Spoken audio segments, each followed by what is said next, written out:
कैसे हैं आप लोग? उम्मीद है बेहतर ही होंगे। तो जैसा कि कल वाली क्लास में हम लोगों ने, ठीक है, अरबों और तुर्कों का आक्रमण पढ़ लिया था। तो और जो है दिल्ली सल्तनत का हम प्रारंभ करना था कि भारत में तुर्की सत्ता कैसे स्थापित हुई। और इस सेक्शन को हम जो है क्वेश्चंस के माध्यम से करेंगे। ठीक है, 20-22 क्वेश्चन करेंगे और उन्हीं के माध्यम से इस सल्तनत काल को समझने का क्या किया जाएगा, प्रयास किया जाएगा। तो जरा देखते हैं कि कौन कौन से सवाल, ठीक है, परीक्षाओं में पूछे गए या पूछे जाने की संभावना रखता है। तो पहला सवाल कह रहा है कि 2.5 दिन का झोपड़ा मस्जिद किसके अवशेषों पर बनाई गई? ठीक है, किसकी बात कर रहा है? 2.5 दिन का झोपड़ा जो मस्जिद है वो किसके अवशेषों पर बनाई गई? ठीक है, किसकी बात किया है? 2.5 दिन का झोपड़ा। तो पहली चीज तो याद रखें, ये कहाँ पर है? अजमेर में है। कहाँ पर है? अजमेर में है। ठीक है, किसकी स्मृति में बनाया गया था? तो ये भी याद रखें। ठीक, हरिराज के विद्रोह के दमन में, अभी हरिराज कौन था? तो पृथ्वीराज चौहान के भाई हरिराज के विद्रोह के दमन के उपलक्ष्य में ऐबक ने बनवाया था। ठीक है, दमन के एक प्रतीक के रूप में किसने बनवाया था? तो ऐबक द्वारा। यानी ये बनवाया किसके द्वारा गया है? तो कुतुबुद्दीन ऐबक के द्वारा बनवाया गया है। इसको भी याद रखें, किसके द्वारा? कुतुबुद्दीन ऐबक के द्वारा। कुतुबुद्दीन ऐबक कौन है? तो गुलाम वंश यानी ममलूक वंश का संस्थापक कौन है? कुतुबुद्दीन ऐबक। उसने पृथ्वीराज के भाई हरिराज, जो कि 1194 में जिनके विद्रोह का दमन करता है, उनके विद्रोह के दमन के प्रतीक के रूप में क्या बनवाया? 2.5 दिन का झोपड़ा, जो कहां पर? अजमेर में। और बेसिकली है क्या?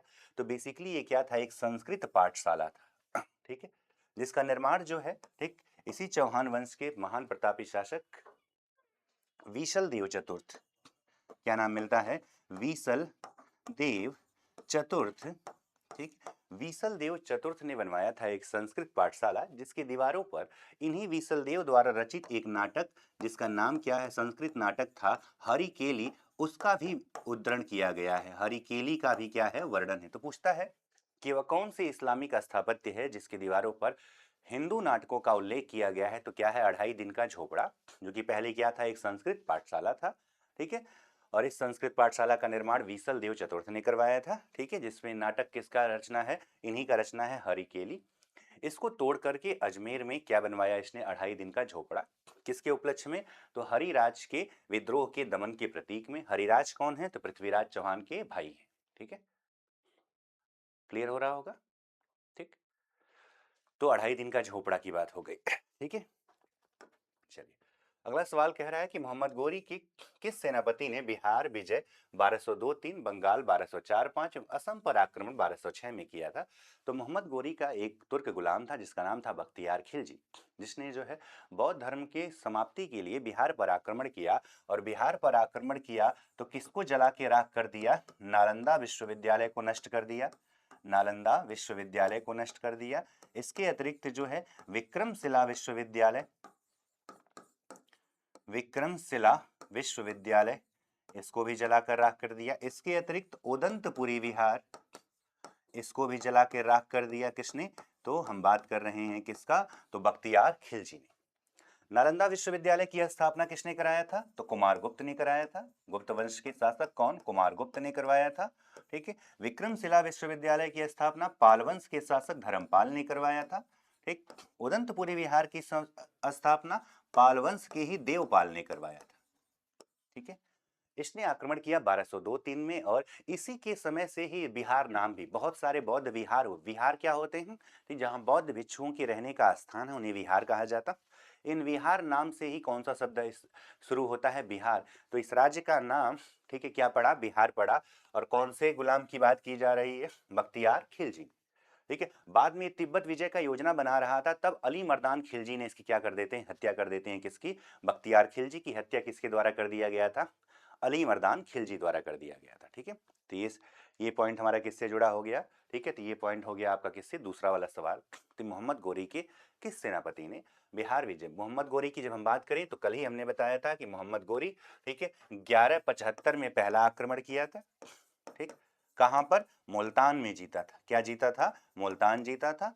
और 1206 में इसकी क्या हो जाएगी? हत्या हो जाएगी। मृत्यु कब होती है? 1206 में इसकी क्या होती है? मृत्यु। इसीलिए गुलाम वंश का प्रारंभ भी कौन से वर्ष से होता है? 1206 से होता है। ठीक, कौन से वर्ष से? 1206 से होता है। चलिए आगे बढ़ा जाए, कुतुबुद्दीन ऐबक की राजधानी कहाँ थी? कुतुबुद्दीन ऐबक समय की बात करें तो दो काल की बात करते हैं। एक काल जब वह गौरी के अधीन शासन कर रहा था तो 1192 से 1206, और दूसरा शासन जो उसका गुलाम वंश के यानी कि ममलूक वंश, गुलाम वंश जिसको हम क्या कहते हैं, एक और नाम से भी जानते हैं, ममलूक वंश भी कहा जाता है। ठीक है, 1192 से 1206 इसका पहले वाला शासन। दूसरा शासन जब गुलाम वंश के रूप में है तो कब से कब तक? 1206 से 1210 तक का समय रहता है। कुतुबुद्दीन ऐबक ने अपनी राजधानी लाहौर को बनाई रखी, दिल्ली नहीं आया। क्यों नहीं आया? क्योंकि दो दुश्मन थे। कौन कौन दुश्मन थे? ठीक है, तो एक सिंध का शासक और एक गजनी का शासक यानी नासिरुद्दीन कुबाचा, ठीक है, और ताजुद्दीन यलदूज। इनका दमन करने के लिए, इनके दमन के लिए वह दिल्ली नहीं आ सका क्योंकि इसे भय था कहीं वो लाहौर पे कब्जा न कर ले, इसलिए अपनी राजधानी किसको बनाए रखा? लाहौर को ही बनाए रखा। इन दिल्ली का पहला शासक हम कुतुबुद्दीन ऐबक को नहीं बल्कि किसको कहेंगे? ठीक है, इल्तुतमिश को कहेंगे, आगे चल के जाना जाएगा। ठीक, किसकी बात हो गई? कुतुबुद्दीन ऐबक की। कुतुबुद्दीन ऐबक की बात करें तो इसकी उपाधियां मिलती हैं, लाख बख्श की उपाधि मिलती है। क्या मिलती है? लाख बख्श कहा गया है। इसके अतिरिक्त ठीक एक और उपाधि भी मिलता है इसका, क्या? हातिम सेकंड की भी उपाधि मिलती है। 1210 में चौगान खेलते समय, जिसे हम पोलो कहते हैं, घोड़े से गिरकर इसकी क्या हो जाएगी? मृत्यु हो जाती है। कब हो जाएगी? 1210 में इसकी क्या हो जाती है? मृत्यु हो जाती है। ठीक है, तो तीसरा सवाल किससे जुड़ा रहा? तो कुतुबुद्दीन ऐबक से जुड़ा रहा। ठीक, आगे बढ़ते हैं, जरा नेक्स्ट सवाल देखते हैं क्या पूछ रहा है। अगला सवाल किससे जुड़ा हुआ है? तो भारत में मोहम्मद गोरी ने पहला एकता, ठीक है, किसको प्रदान किया था भारत में? अब इसका भी जवाब पहले ही दिया जा चुका है, आप खुद भी उत्तर दे सकते हैं, तो आप कमेंट बॉक्स में जरा लिख के बताइए।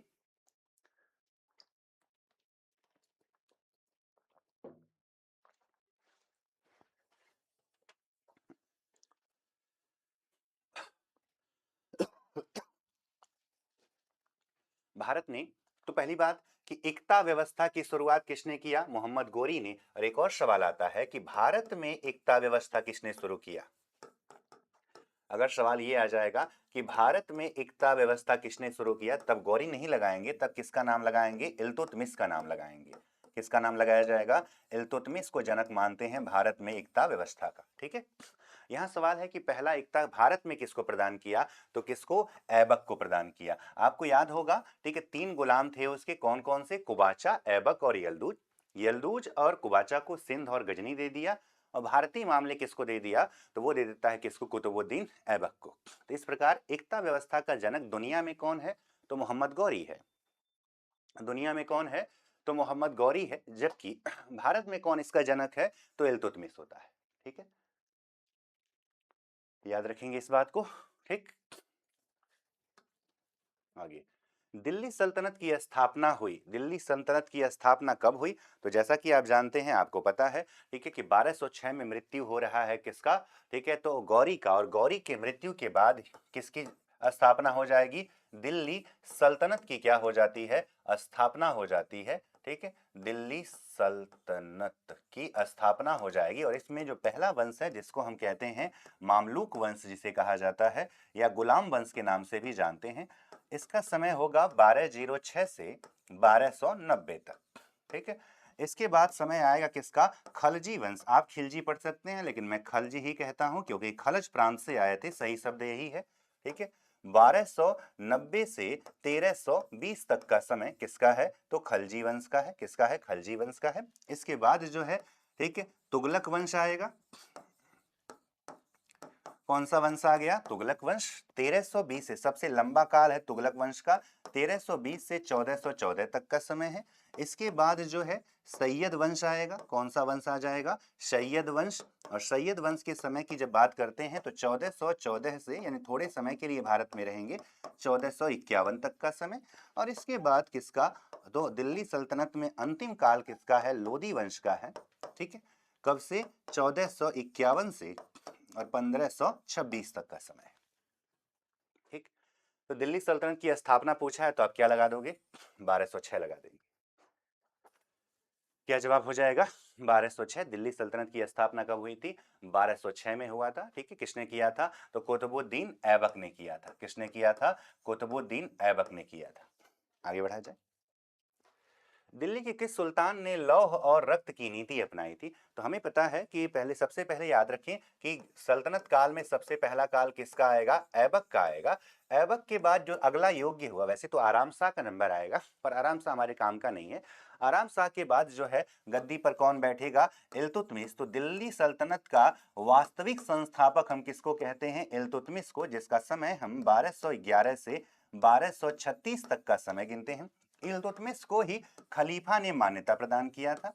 खलीफा ने क्या प्रदान किया? मान्यता। तो पूछेगा कि गुलाम वंश के किस शासक को खलीफा ने मान्यता प्रदान किया था? तो इल्तुतमिश को एक विशेष वस्त्र खिलअत भेजा था। किसके लिए? इल्तुतमिश के लिए, जो शाही पोशाक होती है जिससे मान्यता प्रदान हुआ। इल्तुतमिश के बाद उसने अपना उत्तराधिकारी अपनी बेटी रजिया को घोषित किया था, परंतु षड्यंत्रों के कारण रजिया नहीं बन पाती हैं और इल्तुतमिश के बाद बनता है कौन? इसका बेटा रुकनुद्दीन फिरोज। रुकनुद्दीन फिरोज बनता है। ठीक, कुछ ही माह के लिए रहेगा, यानी सिर्फ 1236 का ही साल रहेगा। और इसके बाद इसकी बहन कौन बनेंगी गद्दी पर? पहली महिला शासिका, जिसका नाम था रजिया सुल्ताना। रजिया सुल्ताना 1236 से 1239 तक, लगभग 3 साल 6 महीना 6 दिन के लिए। ठीक है, उसके बाद जो है बहराम शाह, जिसके समय में, ठीक है, मुइजुद्दीन बहराम शाह जिसे कहा गया, जिसके समय में पहली बार मंगोलों का क्या सफल आक्रमण होता है? कब? 1241 के समय में। ठीक है, इसके बाद नासिरुद्दीन महमूद की जब बारी आती है, नासिरुद्दीन महमूद के बाद गद्दी पर बैठेगा कौन? बलबन बैठेगा। कौन बैठ चुका है? बलबन, जिसका पूरा नाम है गयासुद्दीन बलबन। और गयासुद्दीन बलबन गुलाम हुआ करता था किसका? इल्तुतमिश का। तो जब गद्दी पर बैठा तो अस्थायित्व प्रदान करने के लिए इसने सोचा, या तो मैं राज्य का विस्तार कर लेता हूं या राज्य को भी एक बार फिर से सुदृढ़ कर लेता हूं, क्योंकि इल्तुतमिश के बाद राज्य में बहुत सारी विसंगतियां आ गई थी। तो इसने ध्यान दिया सुदृढ़ीकरण पर, और जो विद्रोह हो रहे थे उन विद्रोहों के प्रति इसने जो नीति अपनाई उसे ही क्या कहा जाता है? लौह एवं रक्त नीति कहा जाता है। ठीक है, बलबन की बात करते हैं तो बलबन जो है खुद को जिल्ले इलाही भी कहता है, यानी ईश्वर पर, धरती पर ईश्वर की प्रतिछाया कहता है। ठीक है, याद रखेंगे, वह खुद को ईश्वर के बराबर मानता है, इसीलिए उसने एक प्रथा शुरू किया था जिसको हम कहते हैं जमीदोस या पाबोस प्रथा। तो पूछेगा कि पाबोस प्रथा का, पायबोस प्रथा का जनक किसको कहा जाता है? तो ये भी किससे जुड़ा है? गयासुद्दीन से। कि अब आपको बादशाह के, जैसे आप भगवान के मंदिर में जाते हैं तो लेट कर कदम चूमते हैं, तो वैसे ही आपको बादशाह का भी, ठीक, कदम जो है, ठीक है, ठीक। तो सिजदा एवं पाबोस प्रथा, कौन कौन सी प्रथा कही जाती है? सिजदा एवं पाबोस प्रथा किसने शुरू किया? गयासुद्दीन बलबन ने शुरू किया था।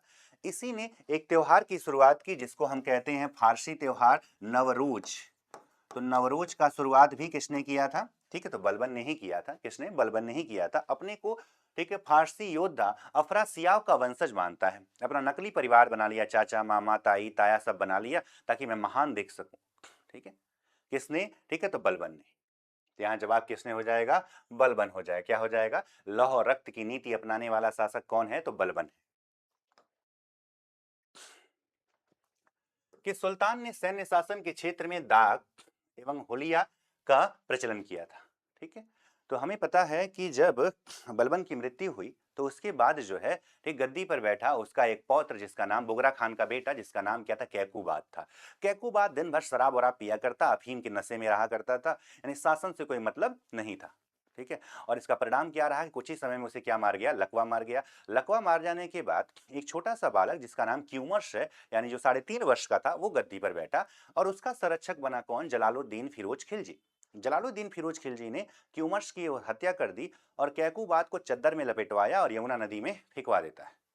ठीक है, ये किस्सा खत्म और नए वंश की शुरुआत हो गई। जलालुद्दीन फिरोज खिलजी के द्वारा खिलजी वंश की शुरुआत हो गई। और खिलजी वंश की शुरुआत हो गई तो 1290 से 1296 तक के समय में, ठीक है, शासन कर रहे हैं कौन? ठीक है, तो जलालुद्दीन फिरोज खिलजी। अब इन्हीं का एक भतीजा है जिसका नाम क्या है? ठीक है, अलाउद्दीन खिलजी, कड़ा मानिकपुर का सूबेदार है। उसे पता चला कि दक्षिण में एक राज्य है देवगिरी, जहां बहुत सारा धन है, तो देवगिरी के धन के सहारे इसने क्या कर दिया? विद्रोह कर दिया और अपने चाचा को बुलाया कहां? कड़ा मानिकपुर में, और वहीं उनकी क्या कर देगा? हत्या कर देगा। किस्सा खत्म हो गया। किसका? तो जलालुद्दीन फिरोज खिलजी का। अब गद्दी पर बैठ चुका है कौन? अलाउद्दीन खिलजी। अलाउद्दीन खिलजी ने अपने अभियानों द्वारा संपूर्ण उत्तर भारत को जीता और दक्षिण के लिए अपना एक गुलाम नियुक्त करेगा जिसका नाम होगा मलिक काफूर, जिसे हजार दिनारी भी कहा जाता। उसे खंबात के बाजार में 1000 दिनार में, ठीक खरीदा गया था। तो इस प्रकार से मलिक काफूर ने दक्षिण भारत भी जीता। अब वो अपने आप को अस्थायित्व याद रखेंगे, पृथक सैन्य विभाग की स्थापना बलबन ने किया था, ठीक है, लेकिन सेना नहीं रख पाया था। तो पृथक सेना रखने वाला पहला सुल्तान कौन होगा, यानी कि अगर पूछा जाए पृथक सेना रखने वाला, पृथक सेना रखने वाला सुल्तान, तो किसका नाम है, अलाउद्दीन खिलजी का। किसका नाम, अलाउद्दीन खिलजी का। अलाउद्दीन खिलजी की जब बात करते हैं तो इस बात को याद रखें, 1296 से ठीक है 1316 तक का 20 साल का समय है अलाउद्दीन का। अलाउद्दीन ने ठीक है अपनी सेना को सुदृढ़ करने के लिए सैनिकों की ठीक है दाग व्यथ, घोड़ों को दागने की व्यवस्था, ठीक है, सैनिकों का हुलिया बनाने की व्यवस्था,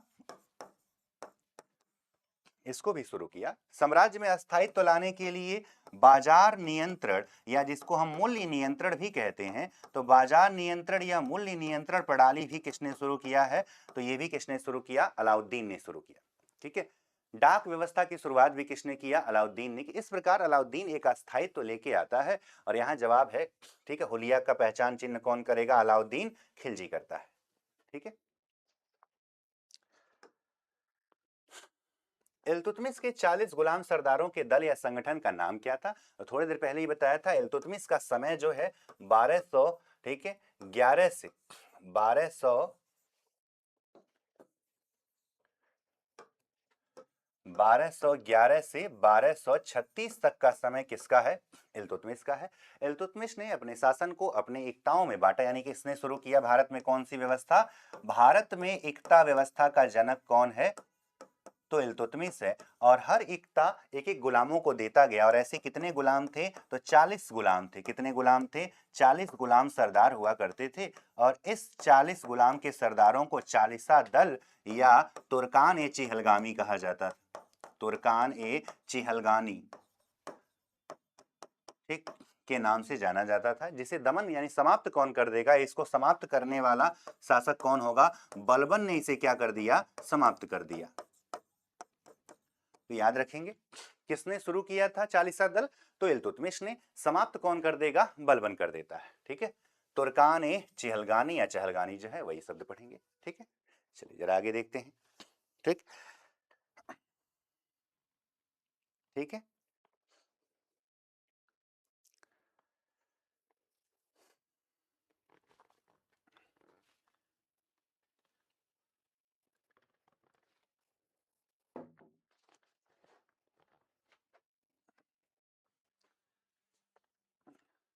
दिल्ली पर शासन करने वाली प्रथम महिला शासिका कौन थी, थोड़ी देर पहले ही बताया था कि 1236 में रुकनुद्दीन फिरोज के बाद, रुकनुद्दीन फिरोज के बाद जो है गद्दी पर कौन बैठेंगी, तो रजिया सुल्ताना बैठती है। कौन बैठती हैं, रजिया सुल्ताना बैठती हैं। ठीक है, हम किसकी बात कर रहे हैं, रजिया सुल्ताना की बात कर रहे हैं। ठीक है, 3 साल 6 महीना 6 दिन के लिए शासन पे बैठेंगी रजिया। रजिया जब गद्दी पर बैठने की कहानी भी बहुत ही ठीक है रोचक है। रुकनुद्दीन फिरोज बन गए थे गद्दी पे, और उनकी माता शाह तुर्काना, जिसको सल्तनत काल की सबसे षड्यंत्रकारी महिला कहा जाता है, ठीक है, वो सोच रही है अपने बेटे को गद्दी पे बैठा दूंगी, और वो तो अयोग्य है, तो शासन सारा मेरे हाथ में ही रहेगा। ठीक है, रजिया को उत्तराधिकारी घोषित किया था इल्तुतमिश ने, लेकिन वो बैठ नहीं पाए। अब सोच के जरा देखिए, इस्लाम की बात हो रही है और आज से 1000 साल पहले की बात हो रही है, तो इस्लाम कैसे बर्दाश्त कर सकता था कि एक महिला हमारे ऊपर क्या करे, शासन करे। तब एक दिन जुमे की नमाज के समय रजिया लाल कपड़ा पहन के धारण जाती है और कहाँ पहुंच जाती है, दिल्ली की जनता के दरबार बीच में, और कहती है कि मेरे पिता ने मुझे बनाया था अपना उत्तराधिकारी, लेकिन मेरी माँ के षड्यंत्रों के कारण मैं नहीं बन पाई। तो जनता जो है नाराज हो जाती है और जनता जो है विद्रोह कर देती है। अब गद्दी पर बैठा दिया गया किसको, रजिया को। रजिया के खिलाफ षड्यंत्र की शुरुआत हुई, तो रजिया ने बड़े बड़े पदों को, जो षड्यंत्र करने वाले, चाहे वजीर हो, चाहे एतगीन हो, चाहे अल्तुनिया हो, बठिंडा गवर्नर, ये सब लोग को बांट देती है। सब लोग खुश हो जाते हैं। लेकिन ये तो बस तरीका था, पद दे दूंगी लेकिन काम करने नहीं दूंगी। इसी बीच में एक अबिसीनिया से आया हुआ निम्न जाति का तुर्क, जिसका नाम क्या था, याकूत नाम मिलता है, इसको उसने अमीर ए आखुर के पद पे नियुक्त किया था। अमीर ए आखूर के पद पर क्या किया, नियुक्त किया, यानी अश्वशाला का प्रधान किसको बनाया, याकूत ने। और कुछ इतिहासकारों ने इसका प्रेम प्रसंग बता दिया कि रजिया का याकूत से क्या चल रहा था, प्रेम प्रसंग। एक फिल्म भी बन गई धर्मेंद्र और हेमा मालिनी की। धर्मेंद्र जी जिनका हाल ही में देहांत हो गया अभी, तो धर्मेंद्र जी इसमें याकूत का किरदार निभाते हैं, और हेमा मालिनी जो कि वर्तमान सांसद हैं, ठीक है, वो जो है रजिया का किरदार निभाती हैं। हालांकि ये प्रेम प्रसंग वास्तव में प्रतीत नहीं होते हैं। याकूत पे भरोसा इसलिए क्योंकि वो इन षड्यंत्रकारियों में नहीं शामिल था, ठीक है।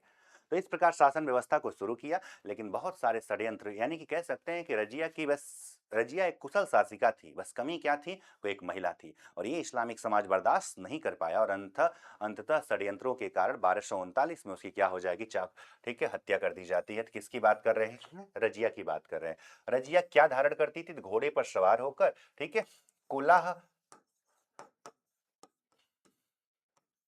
व कुबा, यानी कोट व टोपी पहनकर दरबार में आया करती थी। और ये इस्लामिक साम्राज्य मौलवी लोग कैसे बर्दाश्त करती कि महिला जो है घोड़े पर सवार होकर दरबार में आ रही है, और क्या पहन के, ठीक, कुलाह व कुबा पहन के आ रही है, यानी टोपी और कोट पहन के आ रही है, ठीक है, यानी पुरुषों जैसे वस्त्र पहन रही है। इन्हीं कारणों से इसका षड्यंत्र जो है, ठीक है, बढ़ जाता है इसके समय में, ठीक।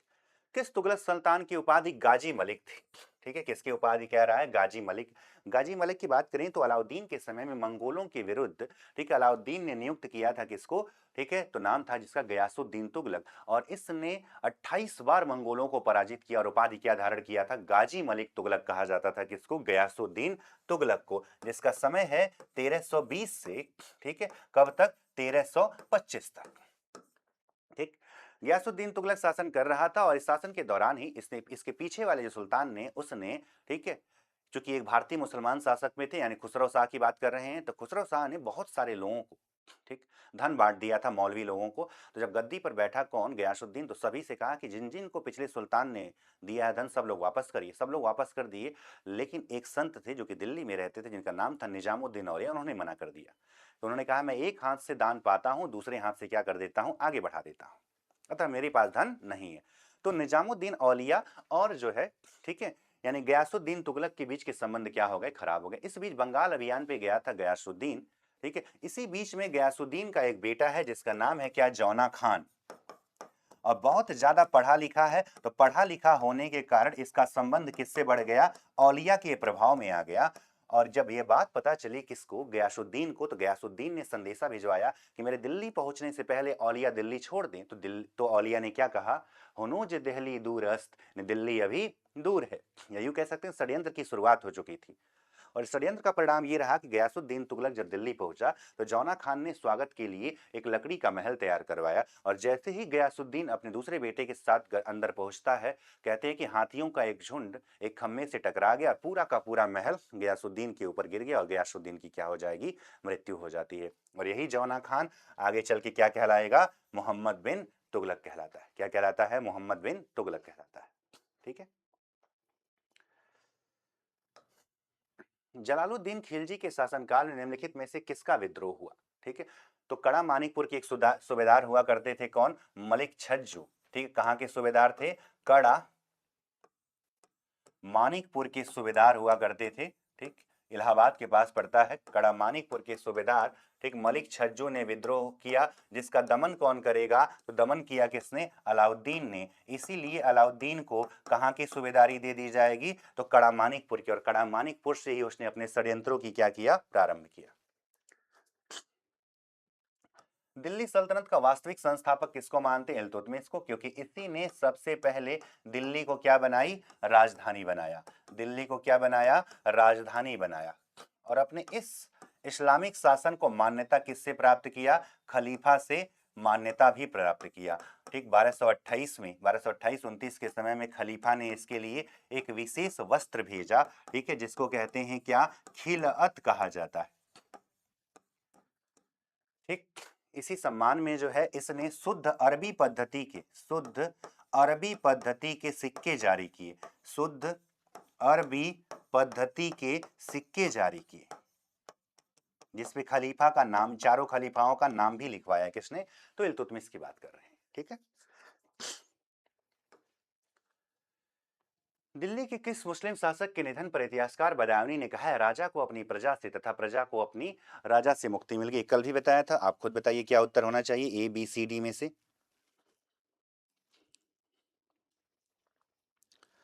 बताइए उत्तर क्या होगा। तो आप जानते हैं किसके अभियान ज्यादातर, किसकी योजनाएं विफल रही थी, तो आप विफल योजनाओं वाला आप शासन जानते होंगे किसका नाम, ठीक है, मोहम्मद बिन तुगलक की बात आती है। किसकी बात आती है? मोहम्मद बिन तुगलक की बात आती है। ठीक है, कई सारी योजनाएं बनाया। कौन सी योजनाएं बनाया? जैसे कि दोआब में कर वृद्धि, एक क्या बनाया? दोआब में कर वृद्धि की योजना बनाया, कर वृद्धि बनाया। ठीक है, एक योजना कौन सी थी? दोआब में कर वृद्धि योजना बनाया। इसके अतिरिक्त जो है राजधानी परिवर्तन कर दिया, राजधानी परिवर्तन। ठीक, इसके अतिरिक्त सांकेतिक मुद्रा का प्रचलन, इसके अतिरिक्त कराचील अभियान,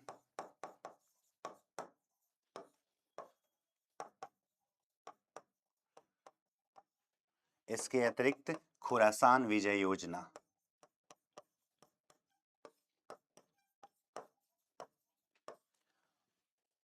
पांच प्रमुख योजनाएं और पांचों की पांचों असफल। दोआब में कर वृद्धि की बात करें तो उसने कर में वृद्धि कर दिया, जबकि इसके पहले अलाउद्दीन ने 50% तक टैक्स वसूला लेकिन विद्रोह नहीं हुआ। इसने वृद्धि कर दिया तो विद्रोह हो गया। कारण क्या था कि जो समय चुना गया कर वृद्धि का, उस समय क्षेत्र में अकाल पड़ा हुआ था। ठीक है, और इसी के तहत इसने जो है अकाल पड़ा तो किसानों ने विद्रोह कर, तो किसानों से कह रहा है ऐसा है कि तुम लोग मुझसे क्या ले लो, ऋण ले लो, और इस ऋण को क्या कहा गया? तकावी ऋण कहा गया। जैसे आज सरकार देती है ना, केसीसी पे आपको लोन देती है, तो उसी प्रकार तकावी ऋण की क्या कर दिया? शुरुआत कर दिया। ठीक, लेकिन फिर भी सफल नहीं हुआ। तो फिर जो है सुधार योजना लाया। दिल्ली के पास लगभग 70-75 एकड़ बंजर जमीन में, ठीक है, 75 लाख सुधार की, यानी कि पैसा दिया कि इसको बंजर से उर्वर बना दिया, लेकिन बंजर जमीन बंजर रह गई, पैसा बर्बाद हो गया। ठीक है, राजधानी परिवर्तन, दिल्ली के लोगों को सबक सिखाना था, क्योंकि मैंने बताया आपको कि पढ़ने लिखने का बहुत ज्यादा योग्य, बहुत ज्यादा पढ़ा लिखा था। तो दिल्ली की जनता गाली भरे पत्र लिखा करती, उन पत्रों को पढ़ता तो नाराज हो गया, और दिल्ली की जनता को सबक सिखाना है। तो आदेश दिया कि पूरी की पूरी दिल्ली कहाँ चलेगी? दौलताबाद जाएगी। और गर्मी का महीना, रास्ते में ये लोग मरने लगे। फिर से नियम अपना रद्द कर, राजधानी परिवर्तन कहाँ के लिए कर रहा था? दिल्ली से दौलताबाद। देवगिरी का नाम क्या कर दिया था? दौलताबाद कर दिया था। महाराष्ट्र में पड़ता है आज के समय में। ठीक है, दुनिया में चांदी की कमी हो गई तो तांबे की मुद्राओं को चांदी के बराबर घोषित करके चालू करवा दिया, लेकिन कोई विशेष डिजाइन नहीं बनवाया, तो घर घर में नकली सिक्के बनने लगे, इसलिए ये भी असफल रहा।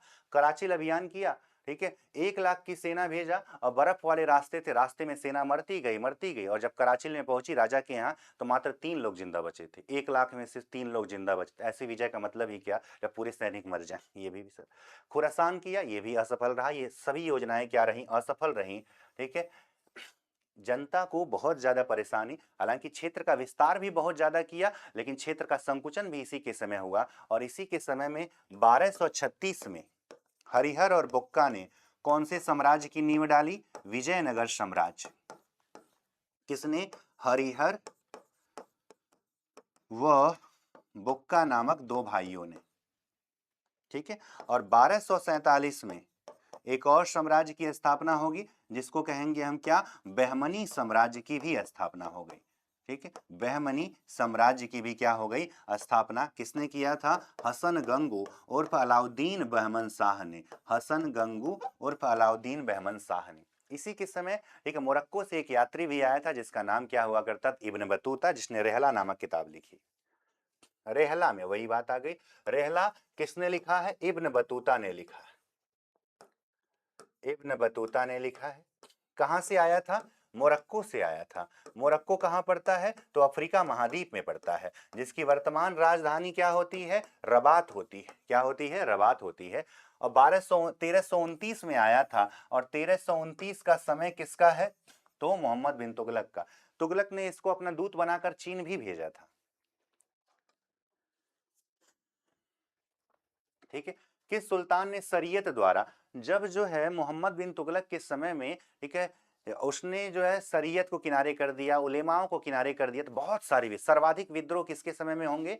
तो मोहम्मद बिन तुगलक के समय में होंगे। तो तुगलक के बाद जो है उसका चचेरा भाई फिरोज शाह तुगलक गद्दी पर बैठेगा, तो यही क्योंकि वो कायर था, ठीक है, वो साम्राज्य विस्तार नहीं, उसने सोच लिया कि मौलवियों को खुश करना है तभी विद्रोह नहीं होंगे, तो शरीयत के अनुसार अपना शासन क्या किया, प्रारंभ किया। किसने? फिरोज शाह तुगलक ने, जिसका समय जो है 1351 से 1300, ठीक है, 88 तक का समय रहा।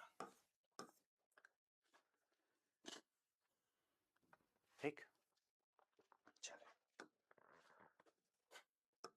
फिरोज शाह तुगलक ने जो है अलग अलग लोगों के विकास के लिए अलग अलग चीजों की क्या की शुरुआत किया, जिसमें रोजगार दफ्तर बेरोजगारों के लिए, किसके लिए? बेरोजगारों के लिए शुरू किया था। इसके अतिरिक्त जो है दारुल सफा, ठीक है, दारुल सफा की स्थापना किया। दारुल सफा का मतलब क्या होता है? औषधालय, निःशुल्क औषधालय के लिए क्या बना दिया, ठीक है, तो दारुल सफा की क्या की स्थापना किया। और भी विभागों का, जैसे पेंशन, दीवान ए इस्तिहाक की अगर बात किया जाए, किसकी बात कर लें? दीवान ए इस्तिहाक, तो पेंशन विभाग,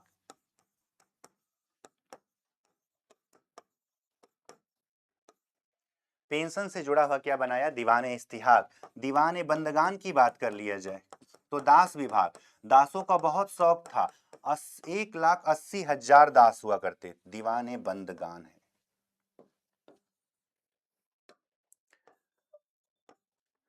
किससे जुड़े हुए थे? दासों का, ठीक है, दासों का बहुत ज्यादा शौक रखता, सारा पैसा दासों में, इसे सर्वाधिक भ्रष्टाचार भी किसके समय में? फिरोज शाह तुगलक के समय में होते हैं। किसके समय में? फिरोज शाह तुगलक के समय में। जवाब हो गया फिरोज शाह तुगलक।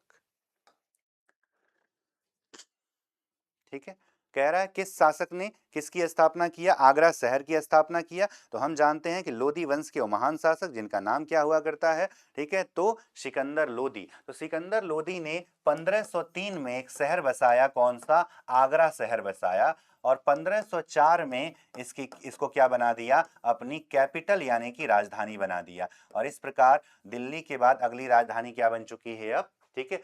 इब्राहिम लोदी की बात करें, इब्राहिम लोदी एक कट्टर इस्लामी शासक था।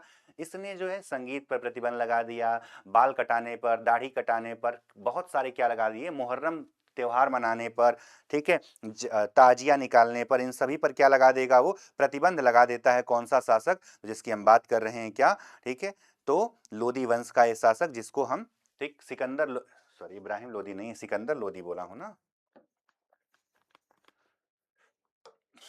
सिकंदर लोदी के नाम से जानते हैं। रही बात सिकंदर शाह लोदी, जिसकी माता एक हिंदू स्वर्णकार की क्या हुआ करती? पुत्री हुआ करती थी। इसी के समय इसी ने शुरू किया था, ठीक है, गज ए सिकंदरी। गज ए सिकंदरी, गज ए सिकंदरी क्या है?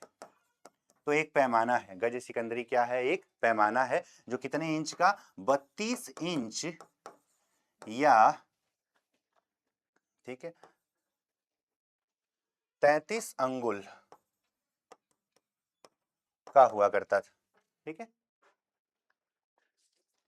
32 इंच या 39 अंगुल, माफ करिएगा।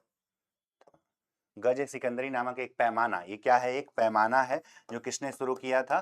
तो सिकंदर लोदी ने शुरू किया था। किसने शुरू किया था? सिकंदर लोदी ने शुरू किया था। इसने जो है, ठीक है, मस्जिदों पर सरकारी नियंत्रण स्थापित कर दिया, ठीक है, ताकि किसी प्रकार का जो है, ठीक है, कह सकते हैं कि जो मदरसा सुनते हैं ना आप, ये मदरसा की शुरुआत भी तो मस्जिदों को शिक्षा का केंद्र बनाया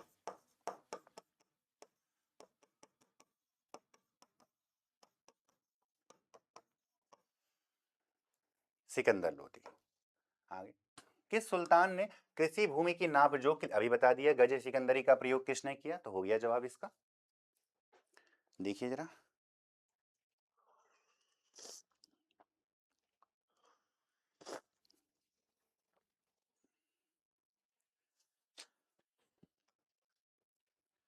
दिल्ली सल्तनत की दरबारी भाषा क्या थी? तो फारसी हुआ करती थी, याद रखेंगे, क्या हुआ करती थी? फारसी। आसान सा है इसलिए फटाक से हो गया। जवाबित क्या थे? कृषि संबंधित कानून, हिंदुओं से संबंधित कानून, या राज्य कानून? जवाबित की बात कर रहा है, तो तत्कालीन इस्लामिक कानूनों को क्या कहते थे? जवाबित कहा गया है। क्या कहा गया है? जवाबित कहा गया है। ठीक है। तो ये कुछ प्रमुख सवाल किससे जुड़े हुए थे, दिल्ली सल्तनत से जुड़े हुए थे। ठीक है, तो इस सेशन में ऐसे ही बहुत सारे सेशन कर लेंगे ना। ठीक है, तो ये जो क्वेश्चन सीरीज वाली प्रक्रिया द्वारा ही आपके सभी एसएसटी वाला पार्ट क्या हो जाएगा, पूरा हो जाएगा। तो आज के लिए बस इतना ही, मिलते हैं अगली क्लास में और जाना जाए कुछ अन्य तथ्यों के बारे में, कुछ अन्य चीज़ों के बारे में। ऐसे विशेष तथ्यों को हम जानने का क्या करेंगे, प्रयास करेंगे। तो आज के लिए बस इतना ही, धन्यवाद। मिलते हैं अगली क्लास में कुछ और नए टॉपिक्स के साथ।